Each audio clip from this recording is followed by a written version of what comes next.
Just Comics. Welcome, fans, to a very special Just Comics. I am Seth. And I'm Steve, and today we are reading Amazing Spider-Man number 334 through 339, The Return of the Sinister Six, written by David Michelinie with penciler Erik Larsen. Now, you're wondering to yourself, why is this one special? You guys are just doing another comic.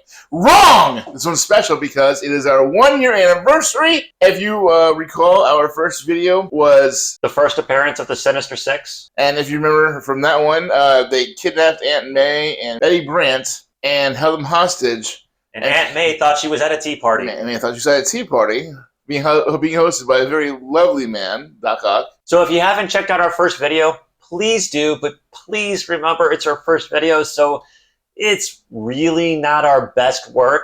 But without further ado, let's jump into this one. Erik Larsen had pulled double duty for this storyline. He was putting out 2 issues a month. That's a lot. And in spite of that, it still turned out some really great artwork. Absolutely. He's got a pretty fast style. I've always really liked Erik Larsen. He's kind of this combination between Jack Kirby and Todd McFarlane. Mm-hmm. So we start off with a look inside Electro's twisted mind about how he's this amazing thing that's floating through the night sky. And realistically, he's just gliding along some power lines. You're about to go and steal some stuff, typical Electro villain stuff. But wait, there's more. Spider-Man's here taking photos for the Daily Bugle. As he does. And so they get into a little bit of a fight here, a little bit of a tussle. A little bit of tussle. Spider-Man's getting some good licks in. Electro's throwing some bolts. Spider-Man is using his web shooters. And then, oh wait. What's this? Metal arms? No, it can't be. It is Dr. Octopus. Looking snazzy, though. Mm-hmm. Spider-Man, your presence here is annoying. So Doc Ock's got this whole plan designed where he actually put out a fake article to trick Electro into stealing something that doesn't exist. So there's really nothing there for Electro to steal. Electro's in there to steal nothing. Doc Ock's got a flying ship. Yeah, he's like, yo, want to go for a ride? And he literally says, I'm yours. Now this is why I love this era of Spider-Man so much, because we're getting a lot of character growth for not just Spider-Man as a character being married to Mary Jane, but he's also showing growth here because he's not just a photographer for the Daily Bugle anymore. That's right. He now works at ESU. He has a stable job. He's got a stable relationship. Not only a stable relationship, he has a wife, and it's a work, and they have this whole thing worked out. It's great. So he gets back to ESU, and they're working on an experiment where they're trying to map out the ley lines on the globe. Yeah, electromagnetic lines that if we can tap into these, we can replace nuclear energy. This will bring in whole advances. We're going to use this dye to figure out where they are. It's going to be great. We're going to use the satellites to do it. Then all of a sudden, there's this commotion outside. What could it be? What's yellow and red and costs several $1 billion? The Hubble Space Telescope? It's Iron Man. Tony Stark's bodyguard. Yes. Yeah, because at this point in time, people didn't know that I am Iron Man. That was great. You know what? The last Sinister Six, crazy cameos everywhere. I guess we're going to throw some more cameos in for this Sinister Six story, too. Yeah, and a great way to start off was with Iron Man delivering something extremely heavy and everyone being very thankful, and Peter Parker / Spider-Man not being sore at all. So now we're going to cut to a television studio, and we see Mary Jane. So at this point in time, Mary Jane transitioned from modeling into acting, and she got a part on a soap opera. Soap opera called Secret Hospital.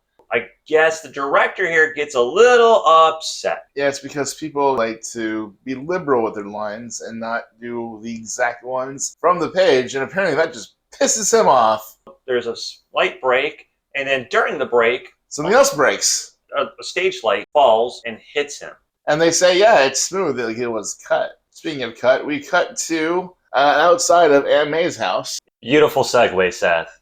But anyway, Peter and Mary Jane have dinner plans with Aunt May. Peter's like, look, if you're upset about earlier, we can cancel the visit. But Mary Jane's like, I'd feel better being around people than sitting around moping alone.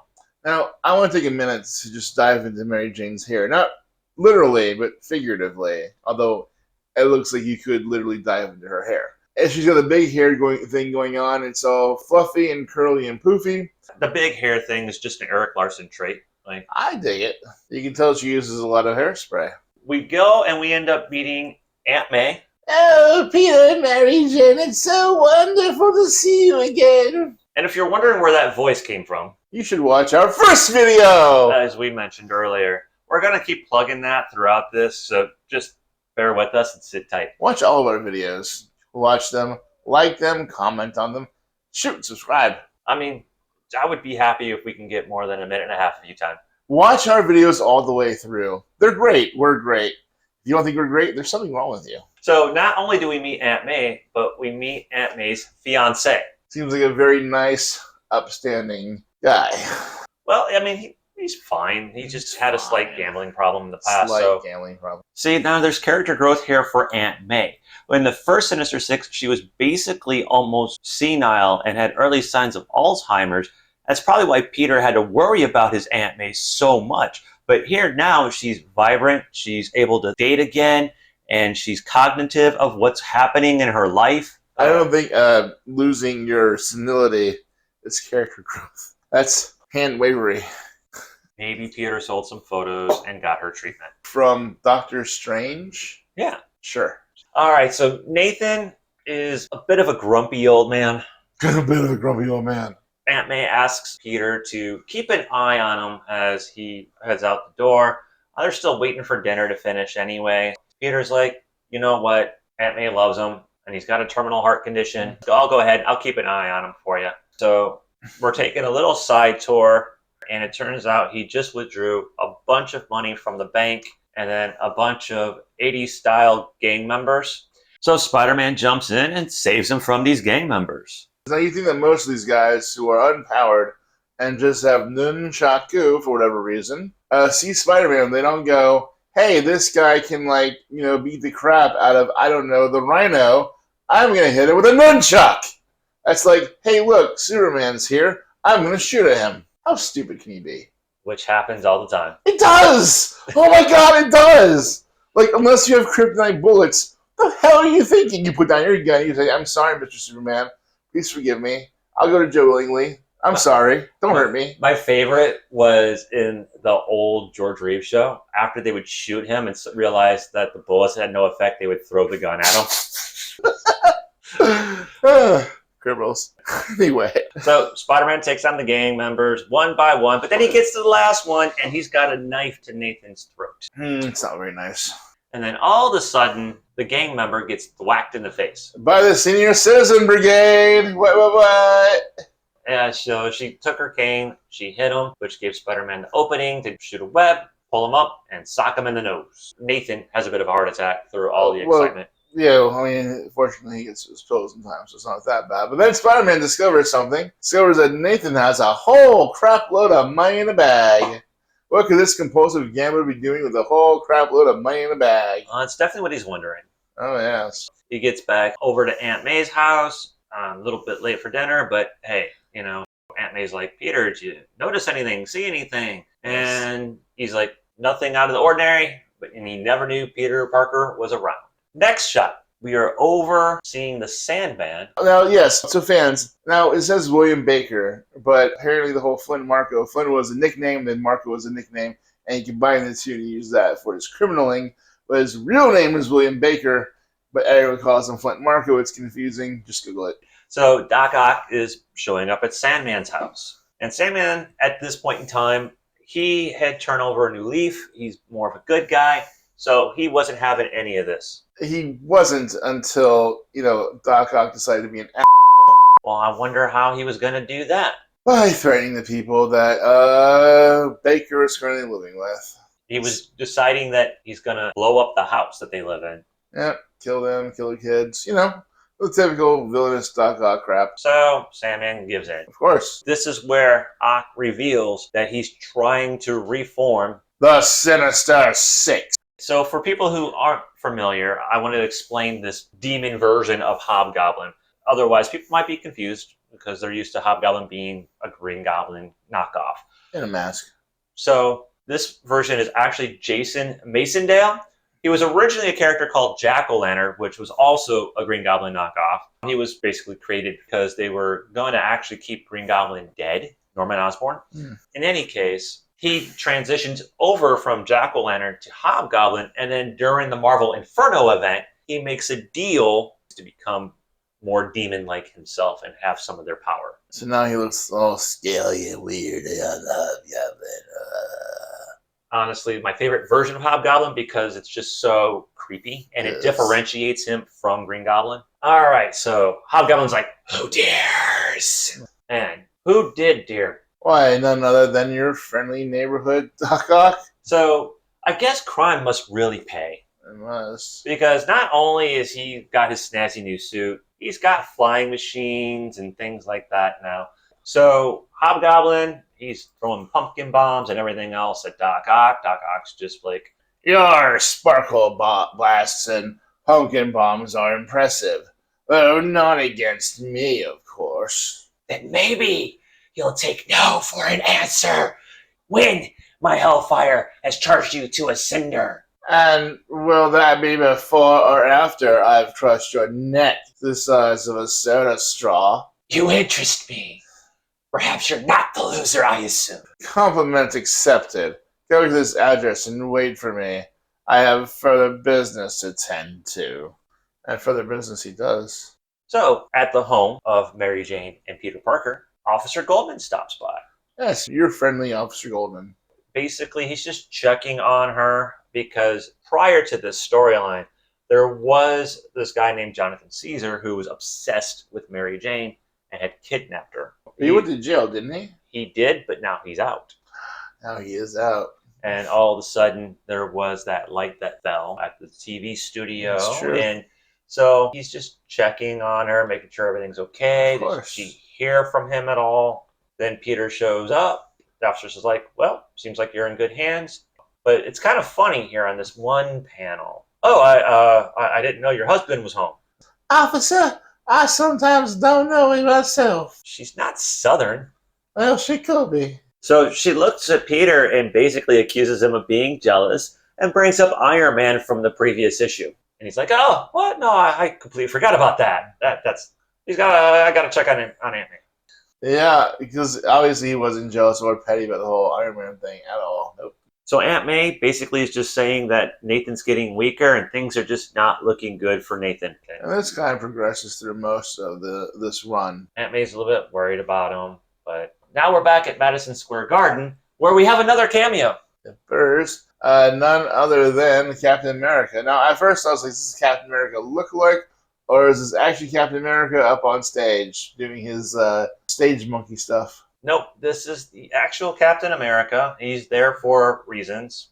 Peter's like, so, Mary Jane, would you like to meet Captain America? Are you serious? And he's like, I've got connections. Yeah, he thinks he's being all smooth, except Cap took off on a Quinjet. Yep.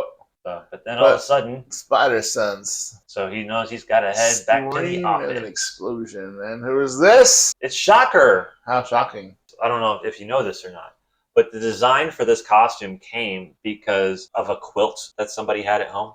Really? Yes. And that's why he's got the puffy sewn quilt-like looking suit. Now all I can imagine is this hardened criminal at home trying to figure out what he wants to be his suit, and he looks over at his favorite comforter and he thinks, this is going to make me feel soft and comfy. Well, he's a Shocker, right? So everything's a vibrational device, so he needs something that would be absorbing for him. Yes. Anyway, Spider-Man shows up, and we have a very short fight, but Shocker does get one super good lick in on him here. That he does. And then all of a sudden, he's just like, you know what? I got to be careful. There's plenty of people still around. Nobody's leaving because why would you, right? I mean, they think it's part of the show. Yes. So Spider-Man's trying to be careful with what's happening. Shocker's taking advantage of the idea that Spider-Man's got to protect the audience. Of course. So he drops a scaffolding so he can get away. Smart. But then, all of a sudden, he runs through the lobby, and Spider-Man grabs something that is Seth's favorite thing to say Spider-Man uses. Oh, butter, of course. And again, watch our first video to understand what we're talking about here. Yes. I told you, we're plugging. So Spider-Man misses. Yes. Spider-Man wasn't trying to hit him with the butter. Oh, of course not. He purposefully threw it past him because he wanted the butter actually on the floor. So this way, when he fired his shocking blast at Spider-Man, he get thrown back because he has no grip. Take away the friction, grease the landing, that sort of thing. Now we have our next villain popping up, which is Mysterio. Yes. Here comes Doc Ock, and he's got another offer for another villain. So instead of the thing that Mysterio was going to do, which was destroy a bridge / not destroy a bridge / make a bridge, it was destroyed with holographic generators, and he's instead going to join the Sinister Six. Well, I mean, the police cars are starting to come, and then all of a sudden, he's like, how many times have you been to prison there, Mysterio? I forgot. So yeah, Mysterio's like, I don't want to go back to prison. Don't know how the cops found me, but yeah, let's go. I'll take you up on your offer. All of a sudden, Doc Ock's thinking, boy, sure would suck if he found out that I was the one who informed the police. Which leaves but one member left to recruit, after which the world will never be the same. The next morning, Peter was over at the Daily Bugle, and he kind of overhears a little bit about the earthquake. There was an illusion, and he's like, Mysterio, oh my god. And he puts together that Doc Ock is getting the gang back together. And it might be more than he can handle. We have Vulture flying through the air, and he's got a dummy. I mean that literally, not like figuratively. Yes. And Kingpin's here, and also a few other mobsters, and they're kind of like, well, him flying with a mannequin isn't really doing anything. Kingpin's just like, watch and learn, young man. Basically, Vulture is auditioning for a job. He does a good enough audition here to where people are like, all right, he's in. So Peter shows up at Aunt May's house again. Still wondering about how to get all that cash. And now he's like, well, since he's doing a little bit better, maybe I can have a little conversation with him. And Nathan... No, he wants Peter Parker to stop meddling in his affairs. That's my affair. And if you really care for your aunt, you'll forget all about it. Mr. Grouper was the other mobster that was with Kingpin. He's still not sold on Vulture. Yeah, so he wants to have a backup plan because he's got a bet on how the outcome of this is going to go. And so the whole idea of this is we're going to bet on the assassination of this guy. So there's a character called Chance, basically going to hire him as a backup to the Vulture. Chance originally was kind of like, sorry, I don't do backups. Yes. And he goes, well, my take on that bet would be $1 million, and I'll let you in for 10%. So Chance's whole thing is he doesn't take payments for jobs, but he does take percentages of bets. So Peter's taking a cab. There's a lot of thought bubbles in this book. There are, and most of it, it's like, this is what I'm doing right now, and I'm going to do this thing here. Okay, so I think this was a holdover from Jim Shooter's days because he had a philosophy. Any issue could be somebody's first issue. So he didn't want someone to pick up a comic and feel lost. So, which there's a good, strong reasoning for that. Like, that actually makes a lot of sense. And you kind of can just pick up an issue and be caught up pretty quick and easy. Yeah. So anyway, Peter's heading out to the docks. There is a christening for this boat. And we get another crazy cameo. And it's Doctor Strange in a non-corporeal form. Yeah, he just shows up for reasons. I guess you can't have a Sinister Six story without cameos. But at least nobody's trying to run Spider-Man over this time, unlike Thor did. No, that's true. Again, watch the first video. You'll get all these jokes, people. Just watch it. Okay, so this guy now has this big boat casino, and he's christening the ship.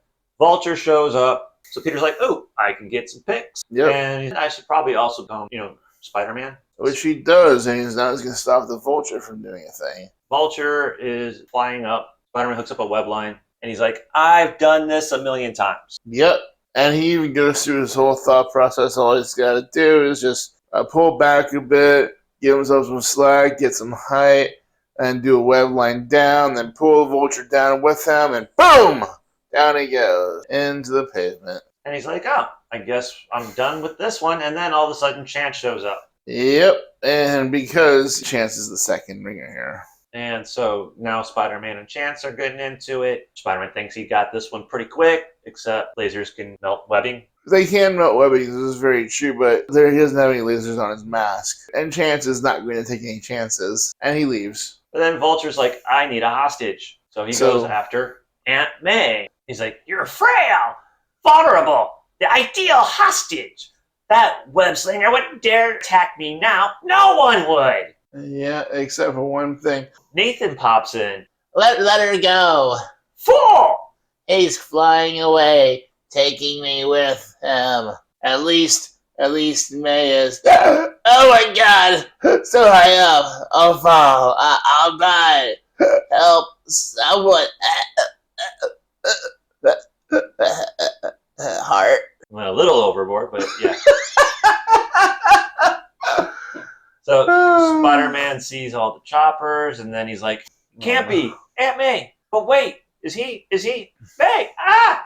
Then he catches him by the foot, which is the same shit he did to Gwen Stacy that killed her. Only this time it didn't snap Nathan's neck. Very true. Very Yes. true. I'm like, dude, didn't you not learn the first time? There's all these helicopters coming for the Vulture, and then Doc Ock shows up again in his flying ship. Where did he get this flying ship? Money. Man, you want to give up YouTube and become criminals? Villainy pays. Apparently. Let's go rob a bank. Yeah. Kidding. Yeah. Do not come after us. We're just joking. We're not giving up YouTube, guys. No, we're not going to rob banks either. That's a lot of work. So Doc Ock arrives in the nick of time just to save Vulture. Now, given his track record, I'm wondering, was it Doc Ock that sent all the helicopters? You know, it could be. Aunt May and Nathan are left in the crowd, and he basically just kind of dies right there in Aunt May's arms. I'm just dying in your arms tonight. Okay, so now we're at Nathan's funeral. Basically, not a whole lot's really happening here. It's just Aunt May kind of wants to be left alone with her, while she's grieving. So Peter and Mary Jane, they kind of go off on their own. Mm-hmm. Then we cut over to the Sinister Six at last. We find out what the hell Doc Ock is getting the band back together for.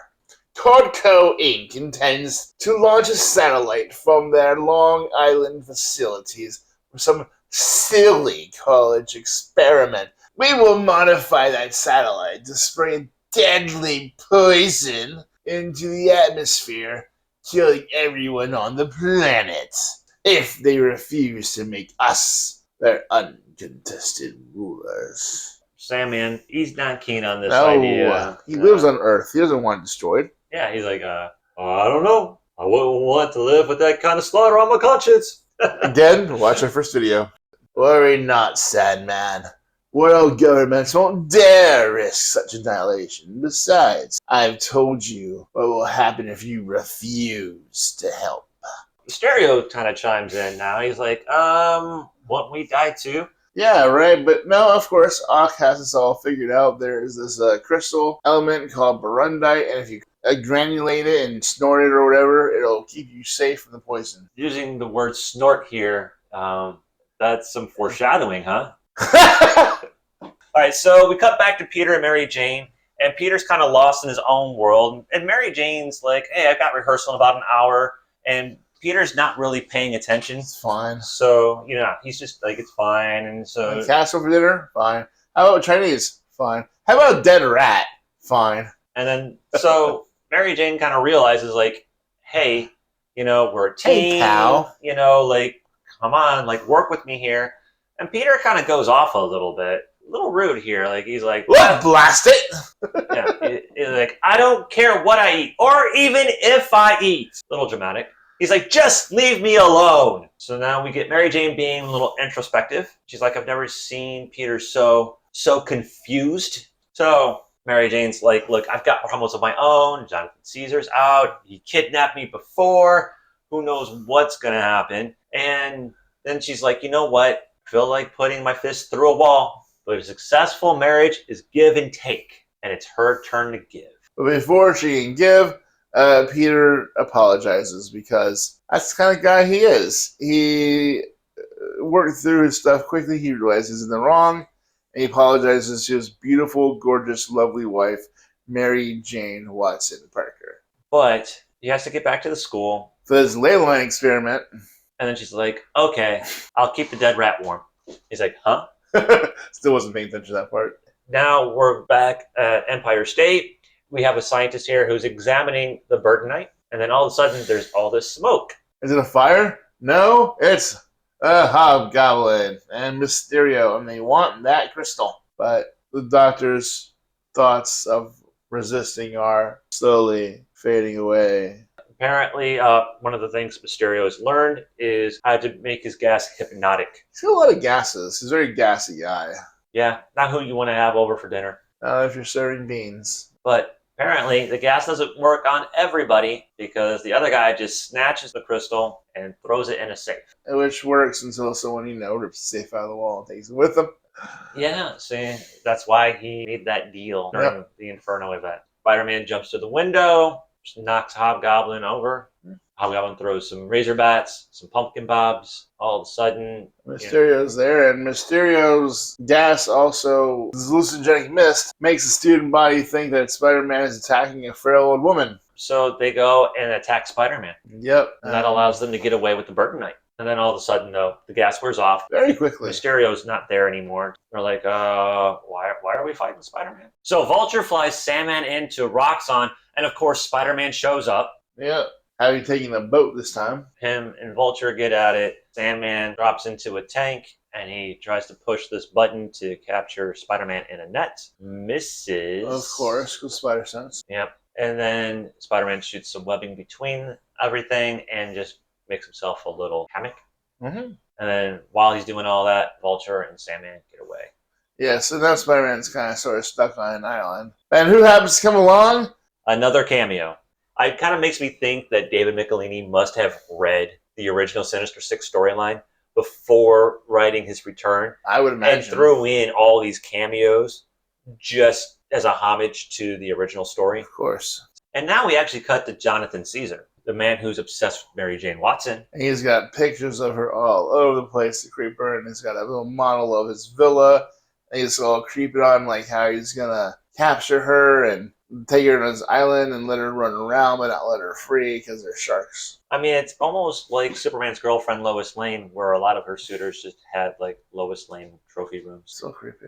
It is. Casualty Comics does a lot of those Superman girlfriend, Lois Lane videos, and she comments on the bizarreness of Lois Lane trophy rooms. So, folks, let me tell you what. If you can't get them the regular way, Stockholm Syndrome. Yep. Apparently. It's like Love Potion number 5. Anyway. So now we cut to Electro. He's doing his bit of thieving. Yep. Spider-Man finds a chunk of shrapnel and slams it into Electro. Doc Ock shows up with his taxi service. And nuts, web fluid's completely gone. Can't do a tracker, can't do web fluid, got away.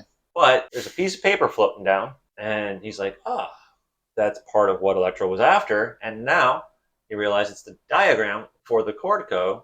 The company that's launching the satellite with the ley lines. Yeah, but Spider-Man's like, oh man, what next? And the answer to that is the Burundi they're going to use for the antidote. They're going to crush it up. They're going to snort it. They're going to snort it. But there's a trick.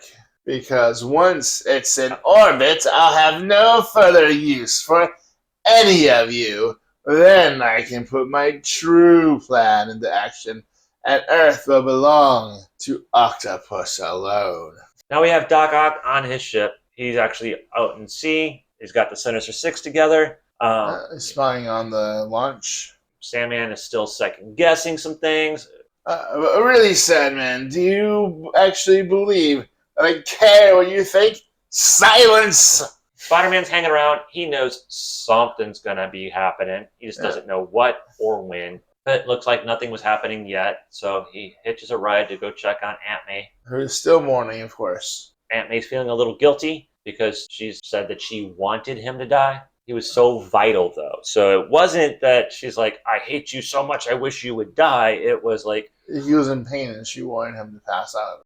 Now, on the way home that night, though, Peter almost gets a block of concrete dropped on him. Spider sense, yeah, for concrete. Weird. So because of this, Peter sneaks around to try and figure out who it was, surprises Mary Jane when he comes in their apartment, and tells her that he was looking for someone who was trying to kill him. She thinks it might be Jonathan Caesar, even though he's never done anything like this before, but it's the only thing that kind of connects everything and makes sense to them at this time. And it's this gorgeous like scene with her hair just all pillowed out. It's great. So then we cut back to the Sinister Six again. And so they're just kind of doing some training. Doc Ock's messing around. Checking the poison right, and someone is also very interested in the poison. Yeah, so we got Hobgoblin here, and he's kind of peeking over his shoulder because he wouldn't want anything unfortunate to happen. Is the poison now? I was going to snag it, put it away for later. Cutting back to Peter and Mary Jane. She's had enough. She wants some personal protection in the form of 38 special. Hell yeah, girl. But, it's about time we checked back with Harold McGee, the person who was at Secret Hospital and had the stage light fall on him. Yes. And who's giving him a visit other than Jonathan Caesar? Yep. And he's got a message that he wants to have delivered to Mary Jane. Yeah, just, hey, I'm feeling better. Meet me at the studio. And then he kills him. Yeah. So Peter's in Long Island now. He's at the launch site. And all of a sudden, it gets crashed by Vulture and Hobgoblin. And then all of a sudden, what Sandman stole, which was basically a tank, that was the piece of equipment, that comes barreling through. Sandman joins the fight. There's Dr. Octopus. Go now, conquer!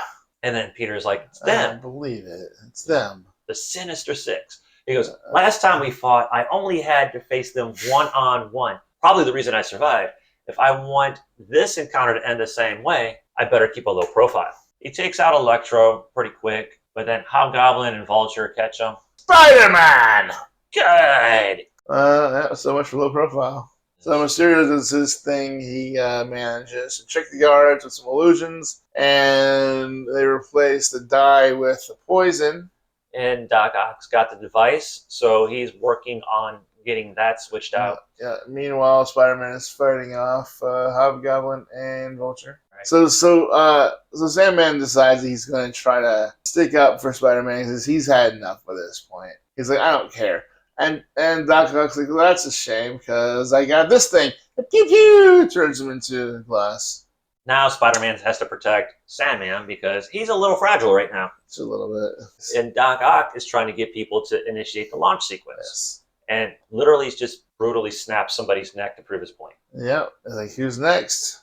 And under protest, this woman, starts the sequence. No, she's doing it so he doesn't snap any more necks. Pretty much. Still under protest. Yeah. Spider-Man, in the meantime, he's taking on Electro, Mysterio, Vulture, and Hobgoblin. Yep, but then the engines ignite and everyone's got to leave or else. But before they can, Hobgoblin decides, you know what, that bit of poison I grabbed? it's a good chance to use it. On Spider-Man. And so Hobgoblin's like, why isn't he dead?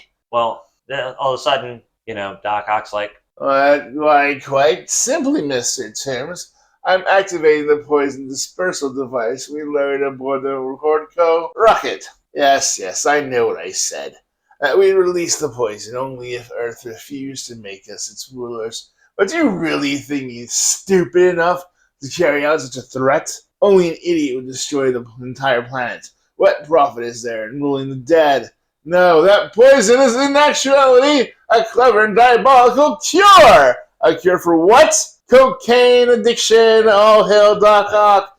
He's curing cocaine addiction! Woot woot! What a great guy. Yeah, I never totally understood how that was an evil plan.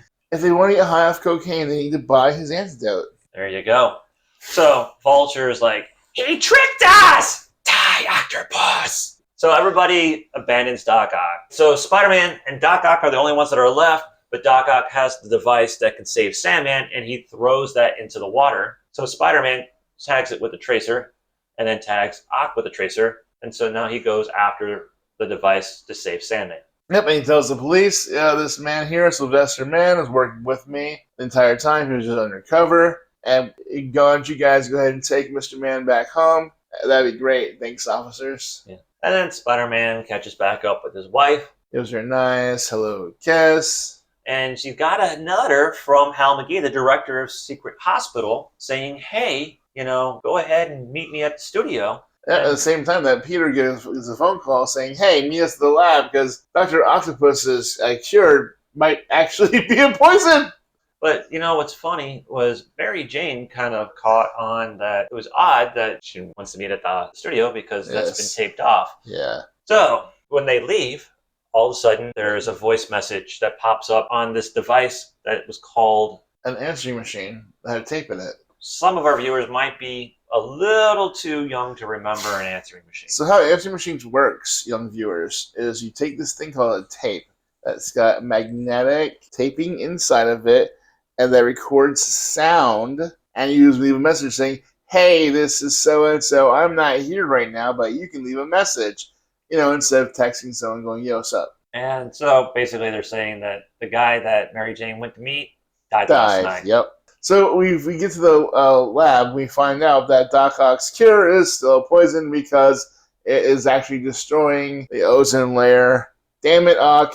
We almost had it. Almost. You're almost a good guy.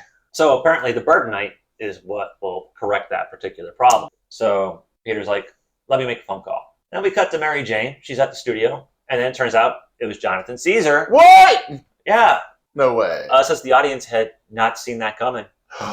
So basically, he goes all psycho crazy on her. Pulls a knife. Yeah.